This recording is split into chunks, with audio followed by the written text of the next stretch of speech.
Assalamualaikum warahmatullahi wabarakatuh. Selamat pagi teman-teman. Pertama-tama marilah kita senantiasa bersyukur kehadirat Allah Subhanahu wa taala yang mana atas rahmat karunia-Nya kita dapat melaksanakan kuliah online dengan keadaan sehat tanpa kekurangan sedikit pun.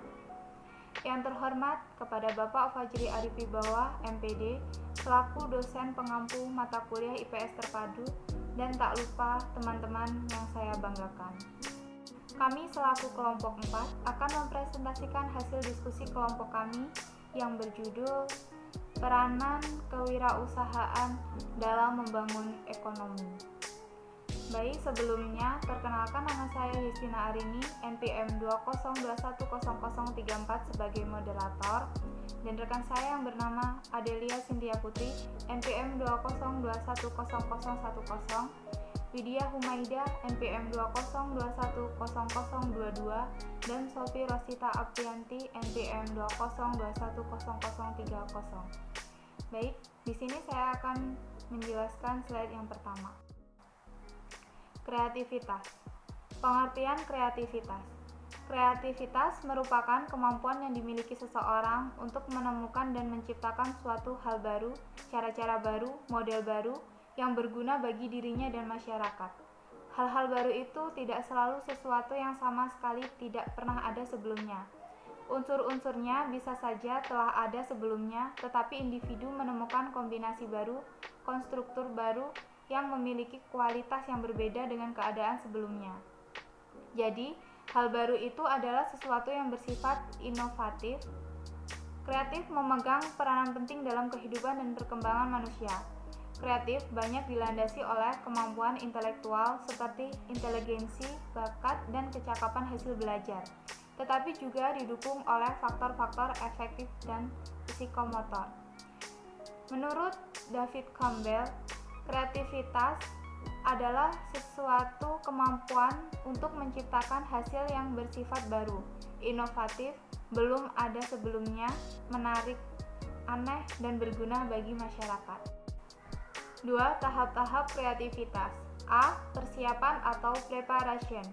Merupakan tahap awal berisi kegiatan pengenalan masalah, pengumpulan data, informasi yang relevan, melihat hubungan antara hipotesis dengan kaidah-kaidah yang ada, tetapi belum sampai menemukan sesuatu, baru menjelajahi kemungkinan-kemungkinan saja.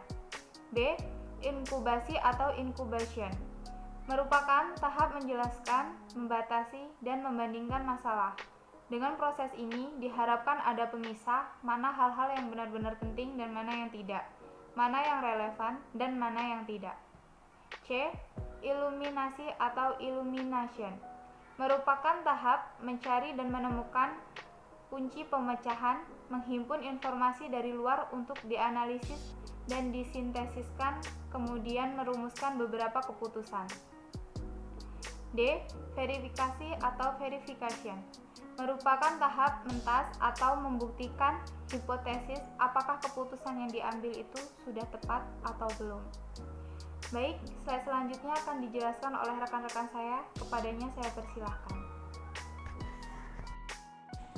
Saya Widya Humaida, NPM 20210022, ingin menjelaskan slide selanjutnya, yaitu tentang wira swasta. Wira swasta adalah salah satu profesi yang banyak orang dambakan. Pasalnya, pekerjaan yang satu ini relatif banyak memiliki kelebihan dibandingkan profesi lainnya. Salah satunya dalam hal dapat lebih fleksibel mengatur untuk menjalankannya. Ciri-ciri wira swasta yaitu: yang pertama, mempunyai visi; yang kedua, kreatif dan inovatif; yang ketiga, mampu melihat dan mewujudkan peluang; yang keempat, membawa usaha ke arah kemajuan; yang kelima, orientasi pada kepuasan konsumen atau pelanggan; yang keenam, berani menerima tantangan ketidakpastian; yang ketujuh, berjiwa kompetisi; dan yang terakhir, cepat dalam mengambil keputusan. Warahmatullahi wabarakatuh. Nama saya Adelia Cynthia Putri, NPM 202100010. Di sini saya akan melanjutkan materi dari teman saya sebelumnya, yaitu jenis-jenis wira swasta. Terdapat jenis-jenis wira swasta terdiri atas 1. Entrepreneur skill, mempengaruhi, mengajak, dan memimpin. Dengan penjelasannya, seorang entrepreneur akan tetap dalam perusahaan, bukan sebagai pegawai tetapi sebagai konsultan, salesperson atau komisi, atau pemilik sebagian saham perusahaan. Bagi mereka yang menyukai perusahaan atau permintaan dalam tim ini adalah pilihan ideal. Di antaranya menjadi 1. Agen asuransi yang mendapatkan bisnis residual.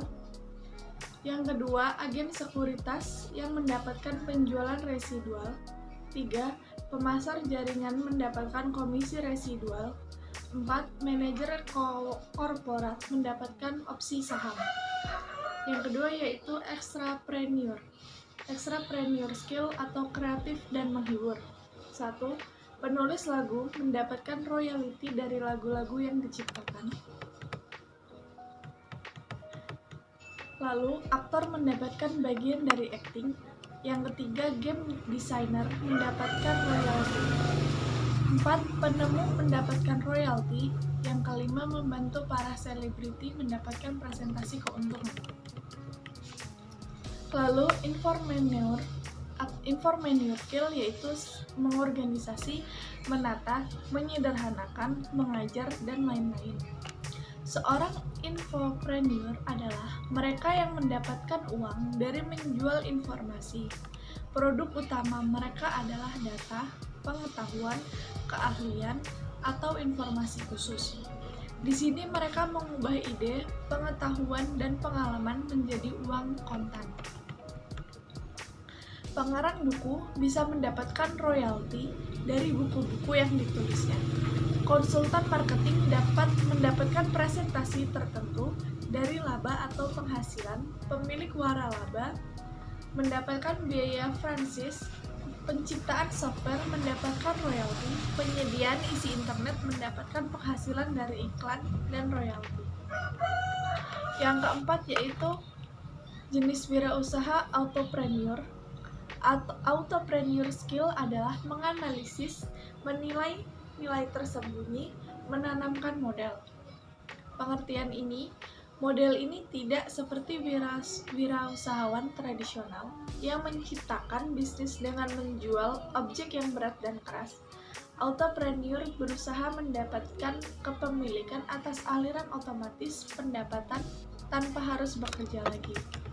Sebagai contoh, 1. Pengusaha mendapatkan profit bisnis. Yang kedua, orang yang menabung mendapatkan bunga bank. Yang ketiga, investor mendapatkan dividen, bunga, dan apresiasi. Yang keempat, pemegang saham hak gandai mendapatkan penalti bunga. Yang kelima, pihak mailing list mendapatkan ongkos sewa situs. Yang keenam, mitra kerja mendapatkan laba. Yang ketujuh, pemilik real estate mendapatkan laba cash flow. Yang selanjutnya yaitu hubungan antara kelangkaan dengan permintaan penawaran untuk kesejahteraan dan persatuan bangsa Indonesia. Kelangkaan merupakan persoalan ekonomi yang paling mendasar dikarenakan keinginan manusia yang tidak terbatas dengan ketersediaan sumber daya yang terbatas. Kelangkaan ini ada karena orang ingin memiliki lebih banyak atau jasa pada sistem pengelolaan dari sumber daya yang dikelola. Terbatasnya sumber daya mendorong manusia melakukan segala usaha agar kelangkaan bisa memenuhi kebutuhan hidup. Faktor penyebab kelangkaan seperti yang telah diuraikan, yaitu menimbulkan penawaran dan permintaan terhadap harga barang dan jasa. Penawaran terhadap barang dan jasa akan melimpah terjadi pada daerah yang berkelebihan produksi. Kelebihan penawaran ini akan mengakibatkan harga barang pada daerah tersebut menjadi murah. Untuk mengatasi kelebihan penawaran pada daerah yang kelebihan sumber daya dan kekurangan pada daerah yang kurang sumber daya dengan melakukan distribusi barang dan jasa. Baik, saya akan melanjutkan slide selanjutnya, yaitu bagian kesimpulan. Kreativitas merupakan kemampuan yang dimiliki seseorang untuk menemukan dan menciptakan suatu hal baru, cara-cara baru. Sedangkan wira swasta adalah salah satu profesi yang banyak orang dambakan. Pasalnya, pekerjaan yang satu ini relatif banyak memiliki kelebihan dibandingkan profesi lain.